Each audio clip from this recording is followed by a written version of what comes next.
Welcome to the Slimeside again. Today we gonna build up our terrarium. The vertical, is it vertical? Hoogterrarium? The high terrarium we're gonna build now today for the species Zachrisya guanensis.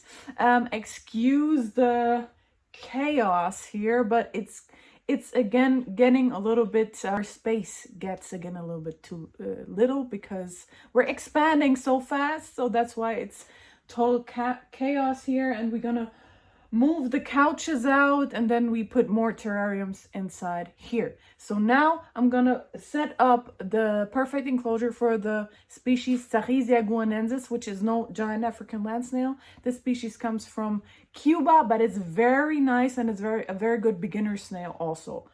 Let's go. So here we go. That's not one of my favorite tasks to do, build up terrariums. But here we go. This species needs a high terrarium. So this is for Zachrisya guanensis, and you cannot keep them in a box because they don't need so much of humidity as the giant African snails, because these are from Cuba.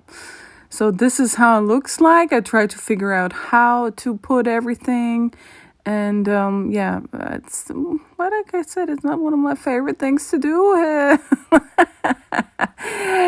Mental breakdown once in a while, but I figured it out. Everything good. The species is not so common to keep, but it's very nice. It's good for beginners because it doesn't lay that much eggs. And like I said, it doesn't need that much of humidity. And also, it's one of the rare species I have you can keep in a high terrarium. Mostly you cannot, because this one is a climbing snail. It lives in a rocky area. That's why it has a very sticky slime and it cannot fall down. So as usually, I put in a soil made out of cocoa fiber and with calcium carbonate already inside. With this species, you need a lot of moss. Different kind of moss, island moss and sphagnum moss, everything. And the soil needs to be very, very wet. That's why I cover everything in moss, so it keeps its wetness. It's very important for the snail. So other than the Achahatina species, they need a very more or less dry soil, but they really don't. They would die if you have it too dry. So I put in a plant. It's called Ifotute. It's a real plant. They will eat it probably, but it maybe lasts a couple months. I don't know. Also a fake plant because that lives forever.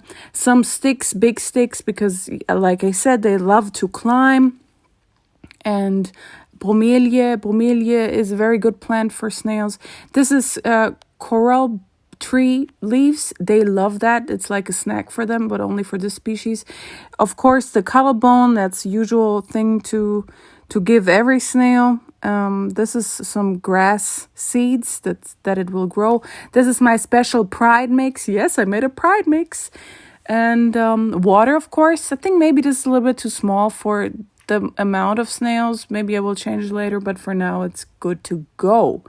And of course, dry leaves. Did I already put them in? The dry leaves, this is also a must-have if you have a land snail, dried leaves. Then I have something new. It's crushed shells. You can also use it to put in the soil, but they can also eat it. It's a natural source of calcium. Very, very good. And here they are. This is Horst or Angelo. I don't really know which is which because they all look the same, but it doesn't matter because they anyway cannot hear me. They have no ears. This is, a very beautiful snail. The body is bluish. I don't know if you can see it that good. And it's not that small, so it will grow bigger, like almost double the size of what it has now. They of course, also love sweet potato. Sweet potato is always good for every land snail I know that doesn't depend on only meat. What else we had? A salad and mushrooms. Yeah, that's like a common thing for snails, or for this species at least. And some more really beautiful snails. These, well, you know, I get also snails sent to from people that don't want them anymore or whatever. These are not in the perfect shape, but they're still good and they deserve, of course, a good enclosure. So we are closing all the holes on the side with tape so the humidity stays in. We are not too strict, like for the giant African snails. You see, my nail fits through it, so that's enough. We don't need to cover up every hole. Like I said, we just put on a glass on top, and that's it. Then they're good to go. They love the pride mix. Oh my God, they really love it. Sweet potato, of course, and that's it.